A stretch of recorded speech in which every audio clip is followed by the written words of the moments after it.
মোৰ ছাত্ৰ ছাত্ৰীসকল তোমালোকলৈ এটা ভিডিঅ' পঠাইছোঁ চাহিদাৰ ওপৰত তোমালোকে চাবা। এতিয়া আমি প্ৰথম চাম চাহিদা কি, চাহিদা কেনেদৰে আৰম্ভ হৈছে ইত্যাদিবিলাকৰ বিষয়ে। আমি জানো যে মানুহৰ অভাৱ অসীম বা সীমাহীন, মানে মানুহৰ অভাৱ অসংখ্য। এটা অভাৱ দূৰ কৰাৰ লগে লগে আকৌ পুনৰ আন অভাৱে মূৰ দাঙি উঠে। এতিয়া যিমানে সভ্যতাৰ অগ্ৰগতি হৈছে সিমানে মানুহৰ অভাৱৰ সংখ্যাও বৃদ্ধি পাই গৈ আছে। প্ৰাচীন কালত মানুহবিলাকৰ অভাৱৰ সংখ্যা সীমিত আছিল, এইকাৰণেই যে তেওঁবিলাকৰ যিবিলাক প্ৰয়োজনীয় সামগ্ৰী তেওঁলোকে উৎপাদন কৰি লৈছিল আৰু উৎপাদিত সামগ্ৰীখিনি তেওঁলোকে ইজনে আনজনৰ লগত সাল সলনি কৰি লৈছিল। কিন্তু সভ্যতাৰ অগ্ৰগতিৰ লগে লগে জনসংখ্যা বৃদ্ধি পালে। জনসংখ্যা বৃদ্ধি হোৱাৰ লগে লগে কি হ'ল, শ্ৰম বিভাজনৰো সৃষ্টি হ'ল। শ্ৰম বিভাজনে মানুহবিলাকক কি কৰিলে, শ্ৰম বিভাজনৰ ফলস্বৰূপে মানুহবিলাক আত্মনিৰ্ভৰশীলতা ঠাইত পৰস্পৰৰ নিৰ্ভৰশীলতা বৃদ্ধি হ'ল।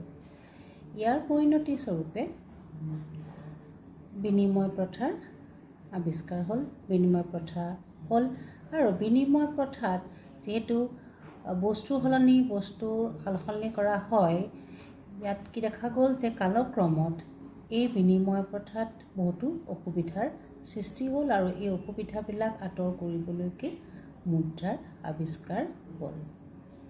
মুদ্ৰাৰ আৱিষ্কাৰৰ ফলত বা মুদ্ৰাৰ বহুল প্ৰচলন তথা জটিল শ্ৰম বিভাজনৰ ফলস্বৰূপে উপভোক্তাসকলে বা মানুহবিলাকে মানে জনসাধাৰণে সৰহ সংখ্যক অভাৱ পূৰণৰ বাবে বজাৰৰ পৰা আৱশ্যকীয় বস্তু কিনি ল'ব লগা হ'ল। অৰ্থাৎ বৰ্তমান কালত অভাৱেই চাহিদাৰ সৃষ্টি কৰিলে। গতিকে চাহিদাৰ সৃষ্টিৰ আঁৰৰ কথাটো হৈছে কি, অভাৱৰ পৰাই চাহিদাৰ সৃষ্টি হয়। এতিয়া চাওঁ চাহিদাৰ অৰ্থটো কি। বস্তু এবিধৰ চাহিদাৰ উৎপত্তি হ'বৰ বাবে প্ৰথম আৱশ্যকীয় কথাটো হ'ল যে বস্তুবিধৰ প্ৰতি উপভোক্তাজনৰ হাবিয়াস বা আকাংক্ষা, যিটোক আমি ডিজায়াৰ বুলি কওঁ, থাকিব লাগিব। কোনো বস্তু এবিধৰ প্ৰতি উপভোক্তাৰ হাবিয়াস নাথাকিলে তাৰ চাহিদাও তেওঁৰ বাবে থাকিব নোৱাৰে। কাৰণ বস্তুবিধৰ প্ৰতি হাবিয়াস বা স্পৃহা নাথাকিলে তেওঁ তাক কিনিবলৈ ইচ্ছুক নহয়। কিন্তু কেৱল হাবিয়াসেই যে বস্তুবিধৰ চাহিদাৰ উৎপত্তিৰ কাৰণ এনেও নহয়। ধনী নিৰ্ধনী নিৰ্বিশেষে সকলোৰে নানা বস্তুৰ প্ৰতি হাবিয়াস থাকে, কিন্তু আকাংক্ষিত অনেক বস্তু আমি ধনৰ অভাৱত বা টকাৰ অভাৱত কিনিব নোৱাৰোঁ। টকাৰ অভাৱত যিবোৰ বস্তু আমি কিনিব নোৱাৰোঁ তেনেবোৰ বস্তুৰ আকাংক্ষা অপূৰণীয় হৈ ৰয়। টকাৰ অভাৱত পূৰণ কৰিব নোৱাৰা আকাংক্ষা বা হাবিয়াসক চাহিদা আখ্যা দিব পৰা নাযায়। যিবিলাক হাবিয়াস পূৰণ কৰিবলৈ জনসাধাৰণৰ বা উপভোক্তাজনৰ আৰ্থিক সামৰ্থ্য থাকে তেতিয়াহে কি হয়, চাহিদাৰ সৃষ্টি হয়। গতিকে চাহিদা বুলি ক'লে আমি কি বুজিম, যে চাহিদা হ'ল এনেবোৰ হাবিয়াস যিবিলাক পূৰণৰ বাবে উপভোক্তাজনৰ আৰ্থিক সামৰ্থ্য থাকে। অৰ্থাৎ আৰ্থিক সামৰ্থ্যৰে পৰিপুষ্ট হাবিয়াসকে চাহিদা বুলি কোৱা হয়। বস্তু এবিধৰ চাহিদা বুলিলে কোনো বিশেষ দামত আৰু কোনো এক নিৰ্দিষ্ট কালত উপভোক্তা এজনে বা সমূহ উপভোক্তাই তাৰ কিমান পৰিমাণ কিনিবলৈ আগবাঢ়ি আহে তাকে বুজোৱা যায়। অৰ্থাৎ দাম আৰু কাল ভেদে বা সময় ভেদে চাহিদাৰ পৰিমাণ বেলেগ বেলেগ হয়।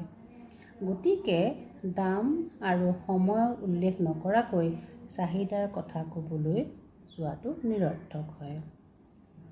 উদাহৰণস্বৰূপে যদি কোনোবাই প্ৰশ্ন সোধে যে চেনিৰ চাহিদা কিমান, তেতিয়াহ'লে তাৰ উত্তৰ দিব নোৱাৰি। কিন্তু দাম ভেদে যদি চাহিদাৰ পৰিমাণ বেলেগ বেলেগ যিহেতু হয়, সেয়েহে যদি সোধা হয় যে প্ৰতি কিলোগ্ৰাম চেনিৰ দাম 10 টকা হ'লে মাহিলী চেনিৰ দাম কিমান, তেতিয়াহ'লে তাৰ উত্তৰ এটা পোৱা যায়। সেয়েহে নিৰ্দিষ্ট সময় আৰু দামৰ পৰিপ্ৰেক্ষিততহে চাহিদাৰ উল্লেখটো অৰ্থপূৰ্ণ হয়। গতিকে দেখা যায় যে কোনো এক নিৰ্দিষ্ট দামত বস্তু এবিধৰ যিমান পৰিমাণ উপভোক্তা এজনে এক নিৰ্দিষ্ট সময়ত কিনিবলৈ প্ৰস্তুত হয়, তাকেই বস্তুটোৰ ব্যক্তিগত চাহিদা বুলি কোৱা হয়।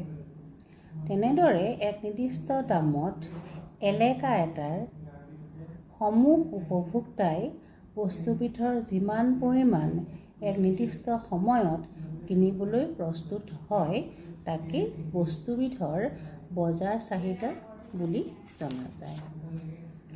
দাম আৰু সময়ৰ উপৰিও বস্তু এবিধৰ চাহিদা নিৰ্ভৰ কৰে উপভোক্তাৰ আয়, ৰুচি, পচন্দ আৰু আন বস্তুৰ দামৰ ওপৰত। কিন্তু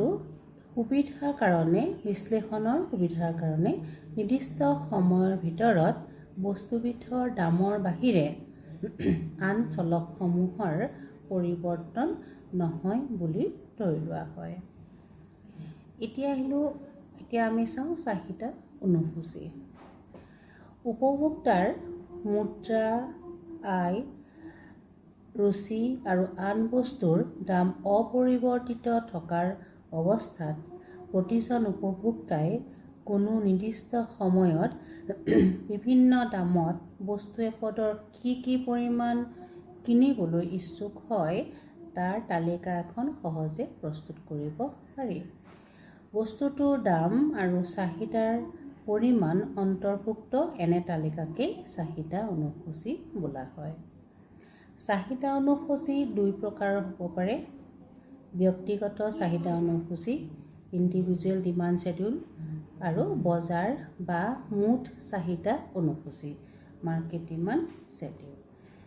ভিন ভিন দামত উপভোক্তা এজনে বস্তু এপদৰ কি পৰিমাণ কিনিবলৈ ইচ্ছুক হয়, তাৰ তালিকা এখন প্ৰস্তুত কৰিলে তাক ব্যক্তিগত চাহিদা অনুসূচী বুলি কোৱা হয়। অৰ্থাৎ ব্যক্তিগত চাহিদা অনুসূচীৰ পৰা উপভোক্তা এজনে বিভিন্ন দামত বস্তু এবিধৰ কি পৰিমাণ কিনিবলৈ ইচ্ছুক হয়, সেই বিষয়ে জানিব পাৰি। উল্লেখযোগ্য যে বিভিন্ন উপভোক্তাৰ ৰুচি, অভ্যাস, আয় প্ৰভৃতি পৃথক পৃথক হোৱা বাবে প্ৰতিজন ব্যক্তিৰ ব্যক্তিগত চাহিদা অনুসূচী বেলেগ বেলেগ হোৱা দেখা যায়। ঠাই এখনৰ প্ৰতিজন উপভোক্তাৰ কোনো বস্তু এপদৰ চাহিদা অনুসূচী লগালে সেই ঠাইৰ মুঠ চাহিদা অনুসূচী বা বজাৰ চাহিদা অনুসূচী পোৱা যায়। বজাৰ চাহিদা অনুসূচীয়ে সেই ঠাইৰ সমূহ উপভোক্তাই নিৰ্দিষ্ট সময়ত বিভিন্ন দামত বস্তু এবিধৰ কি পৰিমাণ ক্ৰয় কৰিবলৈ বিচাৰে তাৰেই ইংগিত দিয়ে। বজাৰৰ সকলো উপভোক্তাৰ ব্যক্তিগত চাহিদা অনুসূচী যোগ কৰি বজাৰ চাহিদা অনুসূচী প্ৰস্তুত কৰিব পাৰি যদিও কাৰ্যক্ষেত্ৰত অসংখ্য উপভোক্তাৰ ব্যক্তিগত চাহিদা অনুসূচী সংগ্ৰহ কৰিহে বজাৰ চাহিদা অনুসূচী প্ৰস্তুত কৰা নহয়। কাৰ্যক্ষেত্ৰত নমুনা পিয়ল প্ৰণালীৰে বজাৰৰ কিছুসংখ্যক উপভোক্তাৰ ব্যক্তিগত চাহিদা অনুসূচী সংগ্ৰহ কৰি তাৰ পৰা বজাৰ চাহিদা অনুসূচী প্ৰস্তুত কৰা হয়। নমুনা পিয়ল প্ৰণালীত বিভিন্ন শ্ৰেণী প্ৰতিনিধিত্ব কৰাকৈ কিছুসংখ্যক উপভোক্তাৰ ব্যক্তিগত চাহিদা অনুসূচী সংগ্ৰহ আৰু বিশ্লেষণ কৰি তাৰ ভিত্তিত বজাৰ চাহিদা অনুসূচী প্ৰস্তুত কৰা হয়। আজিলৈ তোমালোকক ইমানেই। ইয়াৰ পিছত আমি চাহিদা ৰেখা, চাহিদা বিধি ইত্যাদিবিলাক আছে, মই তোমালোকৰ কাৰণে আকৌ নতুন ভিডিঅ' লৈ আহিম। আজিলৈ ইমানেই। ধন্যবাদ।